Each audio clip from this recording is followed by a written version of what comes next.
আসসালামু আলাইকুম এভরিওয়ান, সবাই কেমন আছেন? আশা করি আল্লাহর রহমতে ভালো আছেন।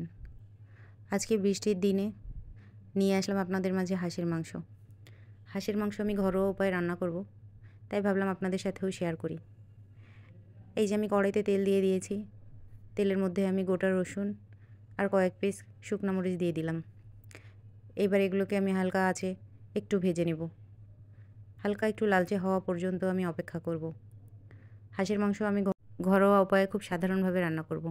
আমি কষা কষা করেই রান্না করব। এই তো আমার শুকনো মরিচ আর রসুন হালকা লালচে হয়ে গিয়েছে। এবার আমি এতে অ্যাড করব পেঁয়াজ কুচি। পেঁয়াজ কুচি দিয়ে হালকা ভাজা ভাজা হলে তারপর আমি অন্যান্য মশলা অ্যাড করব। এই তো আমি আধা কাপ মতো পেঁয়াজ ইউজ করেছি। পেঁয়াজ কুচিটা একটু ভাজা পর্যন্ত আমি অপেক্ষা করব। হালকা লালচে হলেই আমি এতে অন্যান্য মশলা দিয়ে দিব। হাঁসের মাংসটা আমি বাটা মশলা দিয়ে রান্না করব, কারণ বাটা মশলা দিলে তরকারিতে অনেক টেস্ট হয়। আমি হাঁসের মাংস কাঁচামরিচ দিয়ে রান্না করব। আপনারা চাইলে শুকনো মরিচ দিয়েও রান্না করতে পারেন, কারণ আমার বাসায় কাঁচামরিচ ছাড়া চলেই না। আমার হাজব্যান্ডের শুকনো মরিচে প্রবলেম হয়। এই তো আমার পেঁয়াজটা লাল লাল হয়ে গেলে আমি এতে দিয়ে দিচ্ছি কাঁচামরিচ। কিন্তু কাঁচামরিচের যে মরিচগুলো লাল হয়ে গেছে আমি সেগুলো ব্লেন্ড করে পেস্ট করে নিয়েছি, কারণ কাঁচামরিচের লাল মরিচটা দিলে তরকারির কালার হালকা লাল হবে, লালচে ভাব আসবে আর কি, না হলে একটু সবুজ সবুজ ভাব আসবে।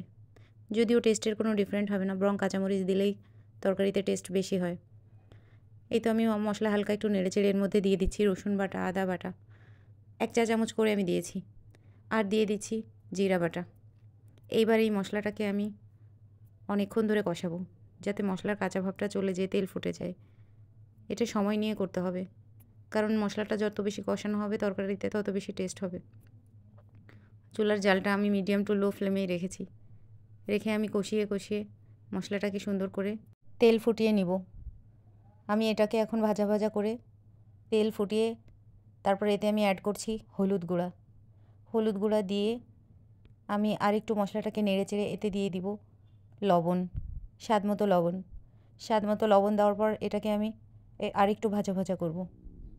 তো ভিউয়ার্স, এই পর্যায়ে আমি সবাইকে বলবো, আমার রান্নার রেসিপিগুলো যদি আপনাদের ভালো লেগে থাকে তাহলে আমার চ্যানেলটা সাবস্ক্রাইব করবেন, লাইক কমেন্টস শেয়ার করে আমার পাশে থাকবেন। আপনারাই আমার সামনে এগিয়ে চলার শক্তি। এই তো ভিউয়ার্স, আমার মশলাটা ভাজা ভাজা হয়ে গিয়েছে। এইবার আমি এতে হালকা পরিমাণে একটু পানি দিয়ে তেল ফুটিয়ে নিয়েছি। এই দেখুন কত সুন্দর তেল ফুটে গিয়েছে, আর কালারটাও কিন্তু সুন্দরই আসছে।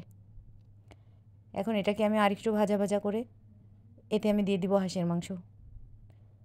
হাঁসটা আমার বাড়ির হাঁস, আর আপনারা তো জানবেনই দেশি হাঁসের মাংসে কতটা টেস্ট হয়। এটা ছিল চীনা হাঁস। এই তো আমি হাঁসের মাংস দিয়ে দিচ্ছি। এটা একটা পুরা হাঁসই আমি রান্না করব আজকে, আপনাদেরকে দেখাবো। হাঁসের মাংস রান্না করতে আসলে অনেক টাইমের প্রয়োজন হয়। এটা সবচেয়ে ভালো হয় মাটির চুলায়। আমি তো গ্যাসেই রান্না করছি, আমার তো মাটির চুলা নেই, এই জন্য। তো এই যে হাঁসের মাংস দিয়ে আমি মশলাটাকে মাখিয়ে মাখিয়ে নেড়ে চেড়ে সুন্দর করে আমি ঢেকে ঢেকে কষিয়ে কষিয়ে রান্না করব। এই তো আমি নেড়ে চেড়ে দিয়ে দিয়েছি। এবার আমি একবার ঢাকা দিয়ে দেখাচ্ছি। মাংসে যতটা দম দেওয়া যায়, অর্থাৎ ঢেকে রান্না করা যায়, ততই মাংসটা টেস্টি হবে। অনেক পরিমাণ কষানোর ফলে মাংসের মধ্যে সব মশলা ঢুকে যাবে, আর খেতেও মজা লাগবে। এই তো আমি একবার ঢাকা দিয়ে দম দিয়ে দেখিয়ে দিলাম কত সুন্দর তেলটা ফুটে গিয়েছে। আমি কিন্তু হাঁসের মাংসে প্রথমে বেশি তেল দেইনি, কারণ আমার হাঁসটা অনেক পরিমাণ তেল ছিল। তেলটা গলে তখন তেল বেশি হয়ে যাবে, এজন্য আমি বেশি তেল ইউজ করিনি প্রথমে। অল্প তেল দিয়ে মশলা কষিয়ে হাঁসের মাংস দিয়ে দিয়েছিলাম। এই দেখুন কত পরিমাণ তেল বের হয়েছে। এই হাঁসটা ছিল ডিমওয়ালা হাঁস, যে কারণে এই হাঁসে তেল বেশি। এই তো আমার আবারও ঢেকে কষানো হয়ে গিয়েছে। সুন্দর করে আমি এই মাংসটাকে ভাজা ভাজা করে নিব। যতটা ভাজা ভাজা করা যাবে ততটাই টেস্ট আসবে। এই দেখুন কত সুন্দর কালার চলে এসছে। আমি কিন্তু কাঁচামরিচ ইউজ করেছি, তারপরেও কালারটা সুন্দর আসছে। যেহেতু চীনা হাঁসের মাংস, আমি যদি শুকনো মরিচের গুঁড়া ইউজ করতাম তাহলে মাংসের কালারটা কালো হয়ে যেত। আপনারা শুকনো মরিচ ইউজ করে রান্না করে দেখবেন। এই তো আমার কষানো প্রায় শেষের দিকে। এইবার আমি এই মাংসের মধ্যে অ্যাড করে দিব গরম পানি, ফুটন্ত টকবগা গরম পানি। গরম পানি দিলে মাংসের টেস্টটা অক্ষুণ্ণ থাকে, আর ঠান্ডা পানি দিলে মাংসের টেস্টটা পানসা হয়ে যায়। এই জন্য আমি মাংসে সবসময় গরম পানি ইউজ করি। এই তো আমি পানি দিয়ে দিয়েছি, টকবগা গরম পানি। এইবার আমি এতে অ্যাড করব এই হাঁসটায় যে ডিম হয়েছিল সেই ডিমগুলা, এবং আমি এখনও কলিজা দিয়ে দেইনি, সেই কলিজাটা অ্যাড করে তারপর কিছুক্ষণ ফুটিয়ে নিব। তারপর দিয়ে দিব আমার সেই ম্যাজিক মশলা।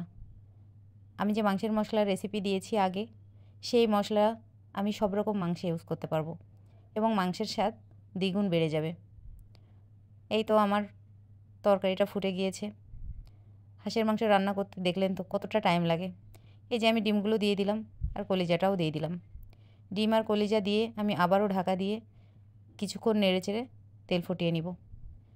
আমি ঝোলের মধ্যে একটু লবণ দিয়ে দিয়েছি, কারণ ঝোলটা যদি পানসা লাগে এই জন্য লবণটা দিতে হয়।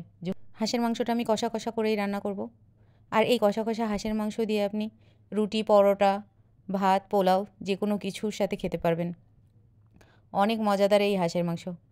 হাঁসের মাংসটা সাধারণত আমরা শীতকালে বেশি খাই, যেমন আমরা অনেক সময় চাপটি পিঠার সাথে খাই। আর বাগেরহাটের যারা আছেন তারা তো জানেনই, হাঁসের মাংস আর সেমাই পিঠা বাগেরহাটের মানুষের অনেক পছন্দ। হাঁসের মাংস অনেক কড়া, তাই আমরা শীতকালে হাঁসের মাংস খেতে পছন্দ করি, ঠান্ডা ঠান্ডা ওয়েদারে। আর এখন যেহেতু বৃষ্টির সিজন, এখনও ওয়েদারটা হালকা হালকা ঠান্ডা, তাই আমি হাঁসের মাংস রান্নার রেসিপি দেখালাম আপনাদের। এই তো আমার হাঁসের মাংসটা তেল ফুটে গিয়েছে, প্রায় কষা কষা হয়ে গিয়েছে। এবার আমি ম্যাজিক মশলাটা ছড়িয়ে দেব। এই তো আমি ম্যাজিক মশলা ছড়িয়ে দিয়েছি, বাট আমার ভিডিওতে কেন যেন দেখানো হয়নি। ম্যাজিক মশলায় মাংসের টেস্ট তো দ্বিগুণ হয়ই, আর মাংসটা সফটও হয়ে যায়। এই যে দেখুন আমার হাঁসের মাংস রান্নার ফাইনাল লুক, কত সুন্দর তেল ফুটে গিয়েছে আর কষা কষাও হয়ে গিয়েছে। তো আজকের মতো বিদায় নিচ্ছি, সবাই ভালো থাকবেন, সুস্থ থাকবেন, আল্লাহ হাফেজ।